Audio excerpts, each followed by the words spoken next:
3 million members. That's what the Assemblies of God had at their peak. The largest Pentecostal denomination in America. The church that seemed unstoppable while mainline churches died. For a century, the Assemblies of God represented Pentecostal success. While Methodists, Presbyterians, and Lutherans hemorrhaged members, the AG grew. While Episcopal churches closed and Catholic parishes merged, AG churches multiplied. They were proof that Spirit-filled, Bible-believing Christianity could thrive in modern America. Today, they're shrinking. For the first time in their 111-year history, the Assemblies of God is losing members. Church closures are accelerating. Seminary enrollment is collapsing. The Pentecostal powerhouse that everyone assumed would keep growing forever has reversed course. And almost nobody knows it's happening. The AG isn't making headlines like the Methodists or Episcopalians. There's no dramatic split, no massive scandal driving the exodus. Just quiet, steady decline that reveals something profound about American Christianity. Today, we're investigating the Assemblies of God crisis. How the fastest-growing denomination of the 20th century became another declining church in the 21st. Why Pentecostalism, which seemed immune to secularization, is now losing ground. What went wrong when everything seemed right, and what this collapse reveals about the future of evangelical Christianity in America. If you want to understand why even successful church models eventually fail, subscribe now. Because what's happening to the Assemblies of God is a warning that no denomination is safe. Let me show you the data because most Christians don't know this is happening. In 2000, the Assemblies of God USA had 2.78 million members. By 2010, they peaked at 3.03 million members, still growing while mainline churches collapsed. But then the trajectory changed. By 2015, membership was 3.03 million, flat growth for the first time. By 2020, they had 2.99 million, the first decline in denominational history. By 2023, they were down to 2.87 million members. That's a loss of 160,000 members in just 8 years. The decline is accelerating, not slowing.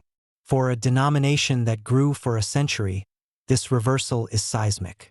And the trajectory suggests worse is coming. Church closures tell the deeper story.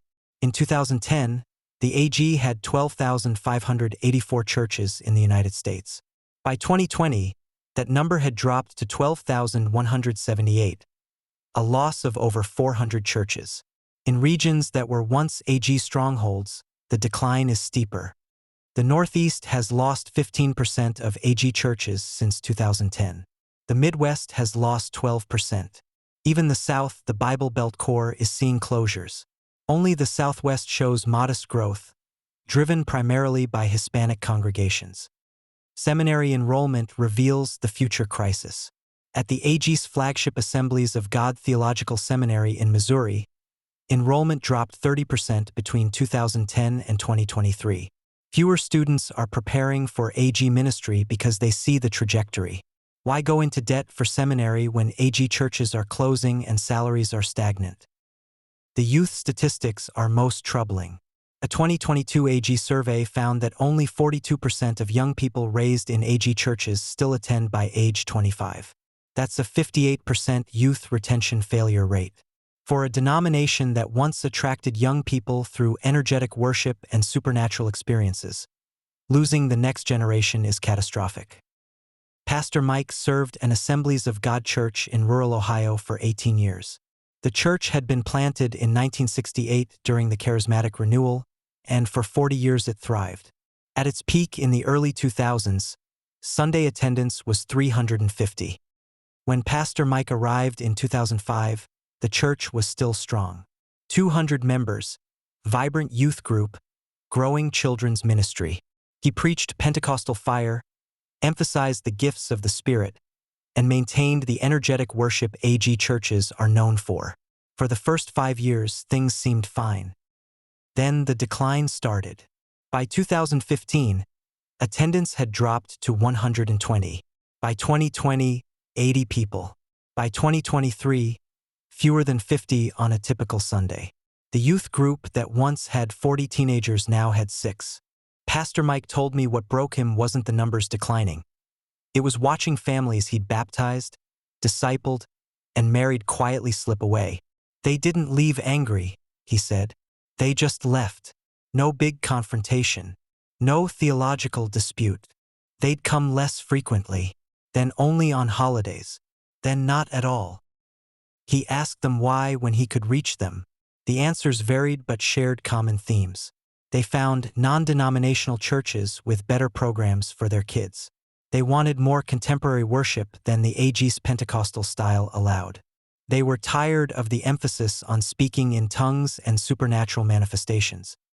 In 2023, Pastor Mike's church merged with another struggling AG congregation 15 miles away.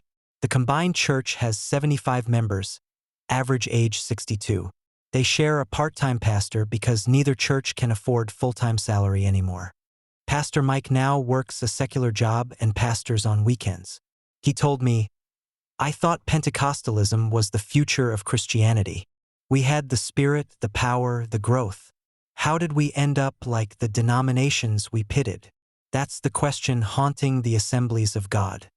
To understand why the AG is collapsing, you need to understand what made them successful. The Assemblies of God was born in 1914 during the Azusa Street Revival aftermath. Early Pentecostals emphasized speaking in tongues, divine healing, and baptism in the Holy Spirit. For decades, they were dismissed as uneducated, emotional, and theologically suspect by mainstream evangelicals. But they grew anyway. Through aggressive evangelism, church planting, and foreign missions, the AG expanded relentlessly. By the 1970s and 80s, they were the fastest-growing Protestant denomination in America. The AG succeeded where others failed for several reasons. First, they offered experiential Christianity that felt authentic and powerful. You didn't just believe doctrines. You encountered God directly through supernatural experiences. This was compelling in ways that mainline liturgy and evangelical rationalism weren't. Second, they were culturally flexible. AG churches adapted worship styles, embraced contemporary music, and met in accessible venues. They didn't cling to outdated forms like traditional denominations. This made them relevant to younger generations. Third, they emphasized evangelism and missions. The AG sent more missionaries per capita than almost any denomination. They planted churches aggressively. They prioritized conversion and growth. This created momentum that seemed unstoppable. By 2000, the Assemblies of God appeared to have found the formula for thriving in modern America. They were Pentecostal enough to be distinctive, evangelical enough to be respectable, and flexible enough to adapt. But the formula that worked for a century is failing now. And understanding why requires examining what changed. Subscribe now if you're seeing that even successful models eventually break down. Because the AG's crisis reveals that growth strategies have expiration dates. And what worked in the 20th century doesn't work in the 21st. The Assemblies of God is collapsing primarily because they're being outcompeted by non-denominational churches. The irony is brutal. The AG helped create the contemporary worship, spirit-filled, evangelical model that non-denominational megachurches perfected. Now those churches are eating the AG's lunch. Here's what happened. In the 1980s and 90s, the AG was cutting edge. Their worship was contemporary compared to traditional denominations. Their preaching was practical and engaging. Their emphasis on the Holy Spirit's power attracted people bored with dry evangelical rationalism. But non-denominational churches took everything the AG did and improved it. They had bigger budgets for production quality. They built better facilities with more amenities. They offered more professional children's programs that made parents' decisions easier. Most importantly, they dropped the denominational baggage. Non-denominational churches didn't require speaking in tongues. They didn't emphasize Pentecostal distinctives that made some people uncomfortable. They offered the contemporary worship and dynamic preaching without the weird stuff. The result is that people who might have joined AG churches in 1990 now join non-denominational churches instead. Young families choosing a church don't care about Pentecostal history or AG missions infrastructure.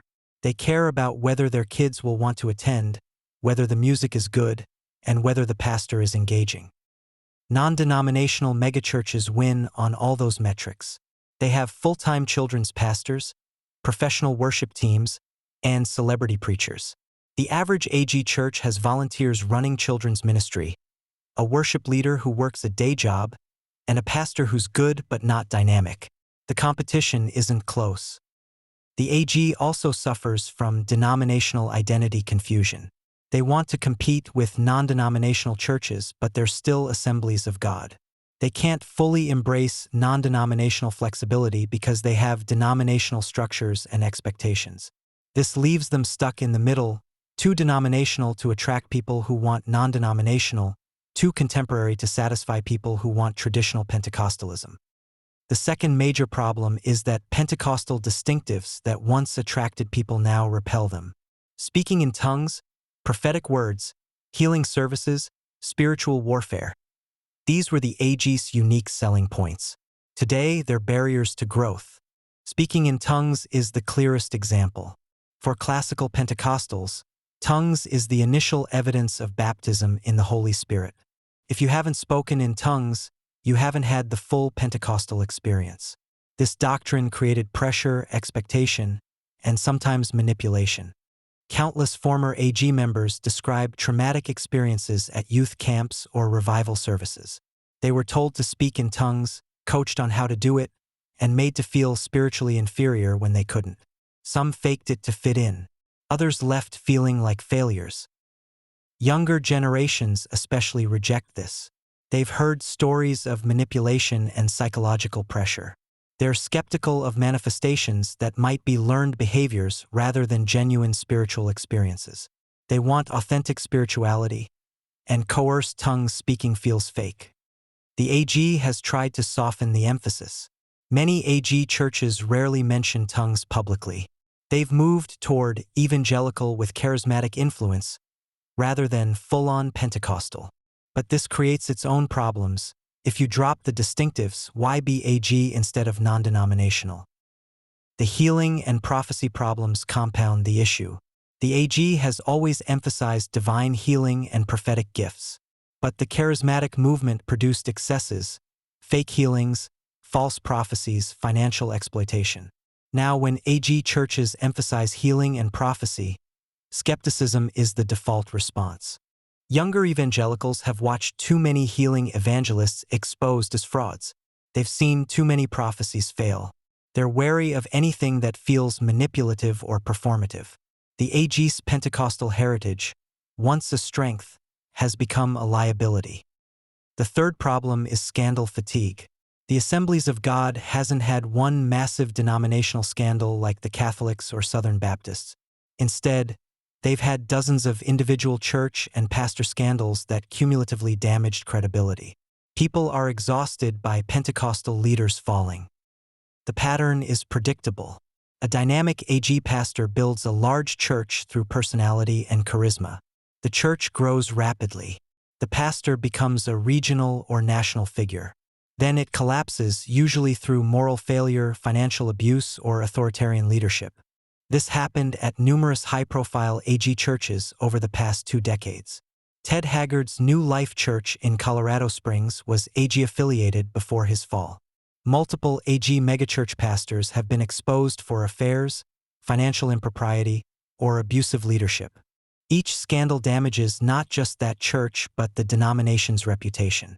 People conclude that Pentecostal churches attract narcissistic leaders, that the emphasis on charisma and spiritual authority creates conditions for abuse, that the lack of accountability in independent-minded AG churches enables predators. The AG's decentralized structure makes accountability difficult. Individual churches have significant autonomy. District oversight is minimal unless major problems emerge. By the time district leaders intervene, damage is usually done and people have left. Former AG members describe similar patterns. Charismatic pastor with little accountability. Congregation treating pastor as uniquely anointed. Questions dismissed as attacking God's anointed. Then revelation of moral failure or abuse, and the church implodes. After experiencing or observing this pattern, Many people are done with Pentecostalism entirely. They don't just leave one AG church, they leave for non-Pentecostal evangelicalism or stop attending altogether. The scandal fatigue is driving people away permanently. The fourth and perhaps most critical problem is the youth exodus. The AG is losing the next generation at catastrophic rates. Only 42% of AG youth remain in AG churches by age 25. This guarantees long-term collapse regardless of other factors. Why are AG youth leaving? First, many never had genuine conversion experiences. They grew up doing church activities, attending youth group, going to camp. But they never personally owned their faith. It was their parents' religion, not theirs. When they left for college or work, the social pressure to attend disappeared. Without personal conviction, they drifted away. The AG, like many evangelical denominations, confused childhood participation with genuine discipleship. They raised church kids, not committed Christians. Second, many AG youth felt pressured into spiritual experiences they didn't authentically have. They spoke in tongues because everyone expected it. They raised hands during worship because that's what you do. They testified to healing or miracles they weren't sure really happened. When they got older and reflected critically, they realized much of their Pentecostal experience might have been performance. This created cynicism and disillusionment. If the supernatural manifestations were fake or manufactured, what else was fake? Some concluded the entire faith was performative. Third, many AG youth find non-denominational or non-Pentecostal churches more appealing. They want the community and teaching without the pressure for supernatural manifestations. They appreciate evangelical theology but not Pentecostal practice. Fourth, the AG hasn't adapted to younger generations' spiritual sensibilities. Millennials and Gen Z value authenticity over performance. They're skeptical of authority and manipulation. They want space to question and doubt. AG churches, with their emphasis on demonstrative worship and supernatural experiences, often feel inauthentic to younger people. Finally, many AG youth struggle with the denomination's conservative social positions.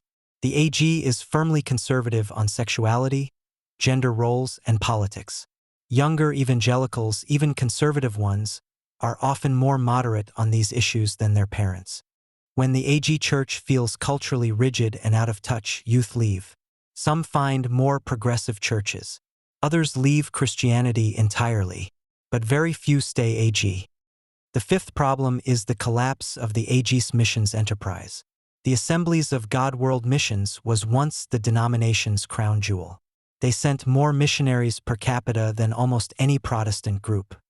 In 2000, AG World Missions supported over 2,400 missionaries worldwide. By 2023, that number had dropped below 2,000, a 17% decline. More critically, recruitment of new missionaries has collapsed. Why? First, young AG members who might have become missionaries are leaving the denomination. The pool of potential missionaries shrinks every year. Second, the financial model for supporting missionaries has broken down. Traditionally, AG missionaries raised support from individual churches and donors.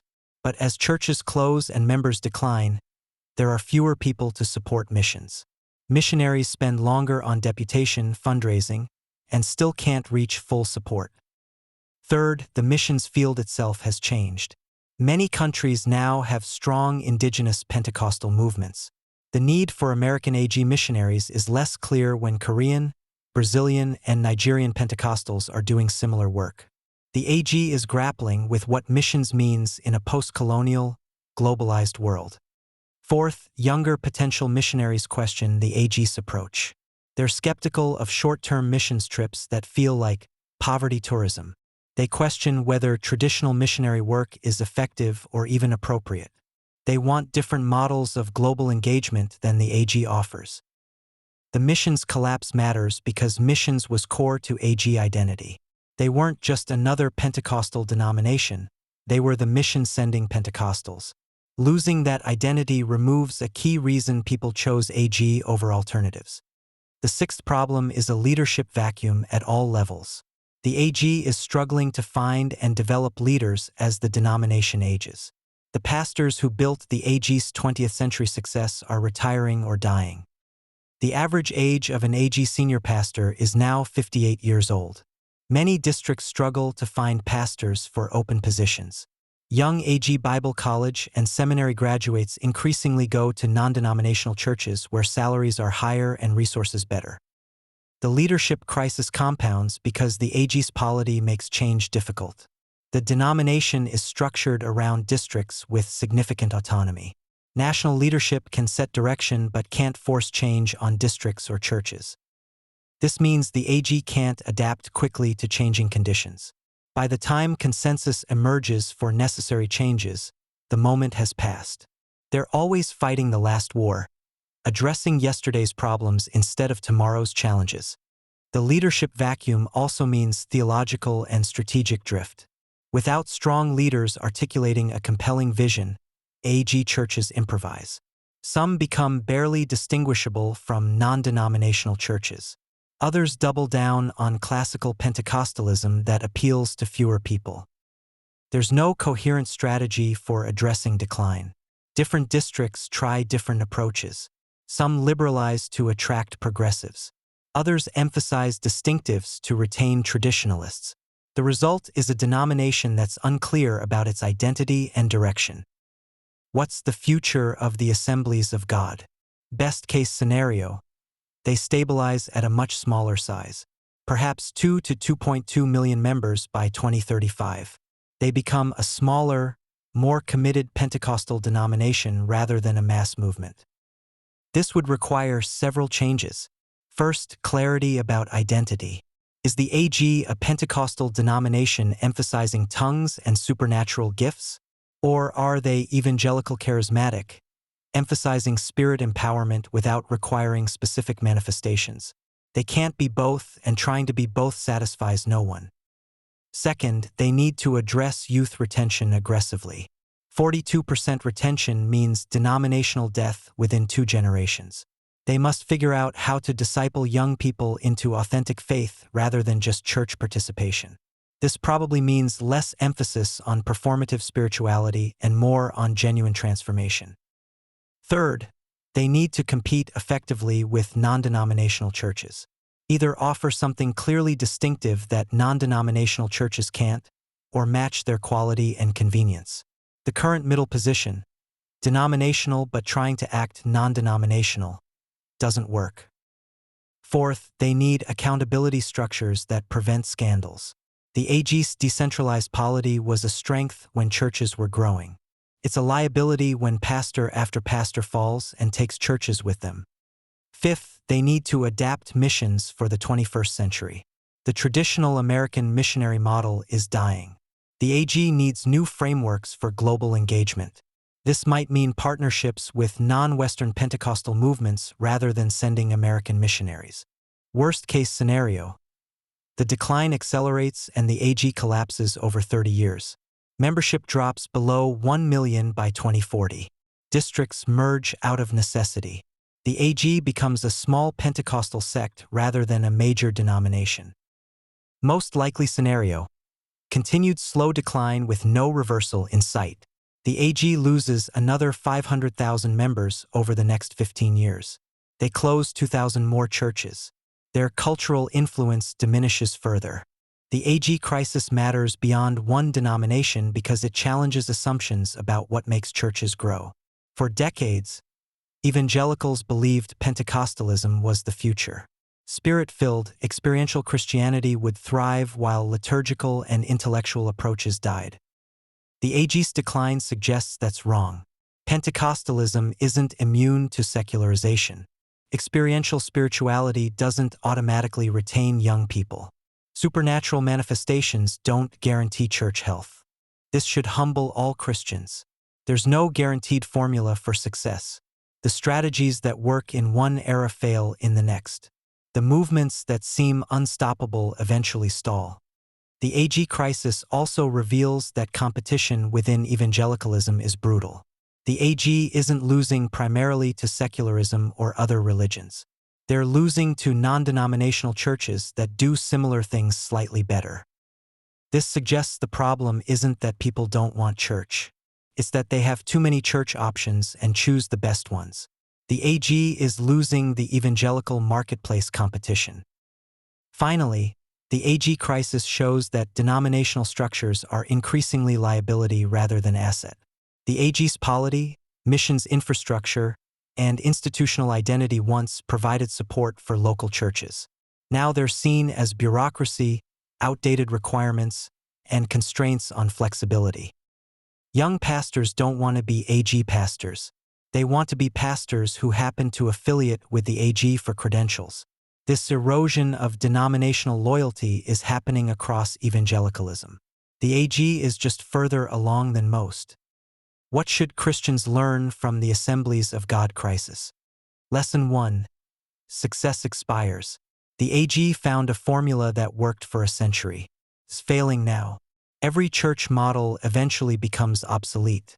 Adapt or die applies to even the most successful movements. Lesson 2. Competition within evangelicalism is fiercer than competition from secularism. The AG isn't losing to atheists.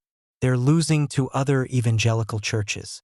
If you're not the best option in your area, people will choose what is. Lesson 3.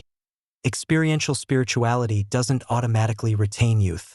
The AG thought emphasizing supernatural experiences would keep young people. Didn't. Youth need genuine discipleship, not just emotional experiences. Lesson 4. Denominations need clear identity or they're irrelevant. The AG's unclear identity, Pentecostal or Evangelical charismatic, satisfies no one. Be distinctively something or people will choose clearer alternatives. Lesson 5. Decentralized polity enables abuse. The AG's autonomous churches operate with minimal accountability. This allows problems to fester until they explode publicly. Freedom without accountability creates conditions for predators. Lesson 6. You can't coast on missions heritage. The AG built identity around global missions. As missions declined, identity eroded. Past success doesn't excuse present failure. What you did doesn't matter if you're not doing it now. Lesson 7. Growth strategies have cultural contexts.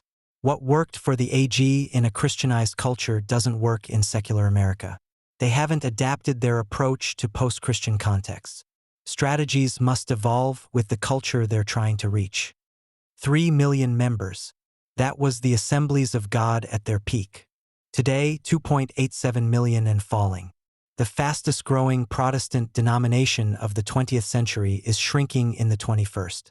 Not because of scandal or split, but because they're being quietly outcompete.